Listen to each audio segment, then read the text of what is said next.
¿Cómo están? Soy el profesor Fernando Robalino y en esta ocasión vamos a desarrollar un problema de cinemática circular. Leamos el enunciado. Un avión sigue la trayectoria parabólica mostrada.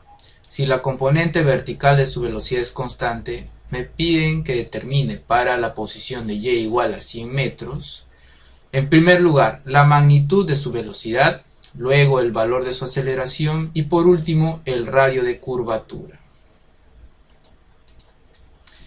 Veamos el esquema del problema. Como podrán observar, aquí tenemos el avión describiendo una trayectoria parabólica, donde la ecuación de la trayectoria es la que tenemos acá, y igual a 0.001 x al cuadrado, donde y está en metros y x también.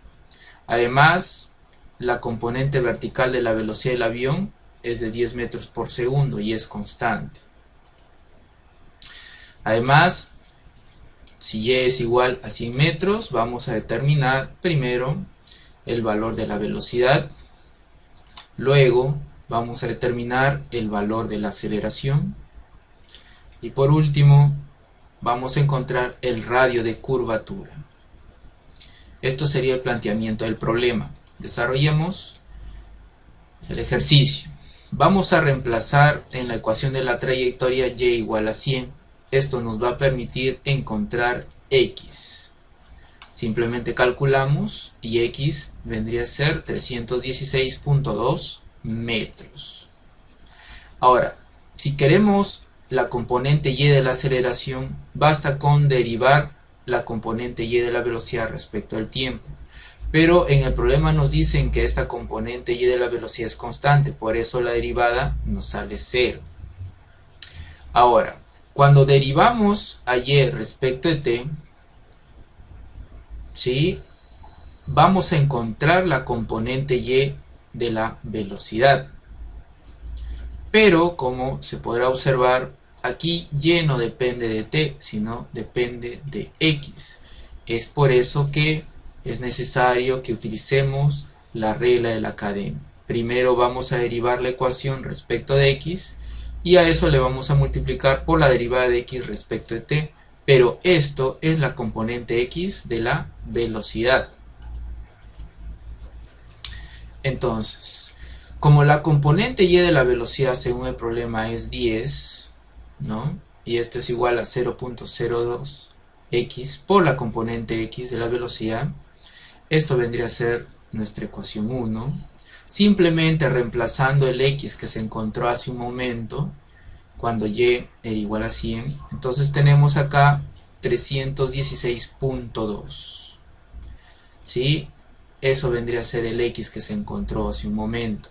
Entonces esto nos va a permitir determinar la componente x de la velocidad, que sería 15.8 metros por segundo.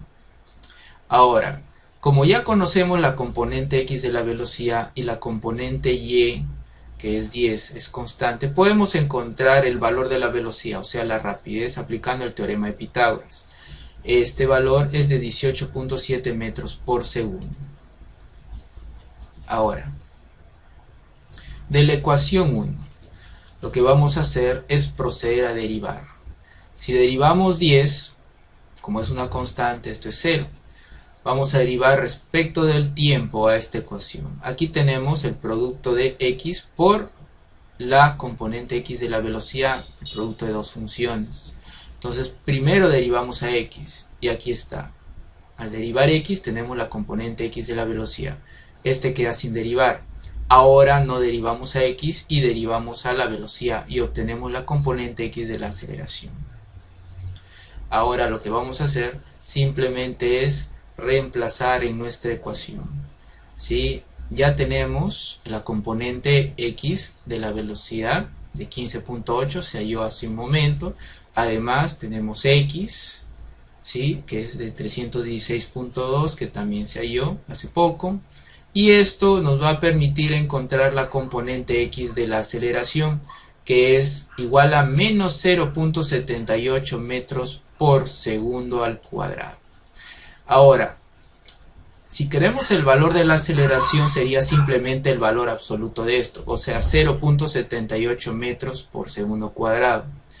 Recordarán que la aceleración no tiene componente en y, ya que la velocidad en y era constante.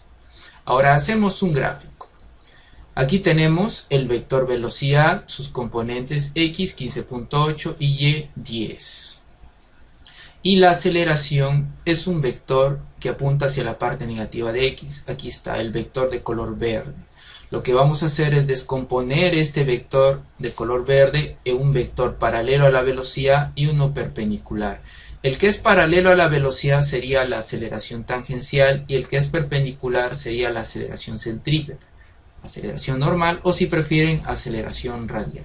Además, como conocemos las componentes de la velocidad, podemos simplemente con el arco tangente encontrar este ángulo, que es de 32.3 grados sexagesimales.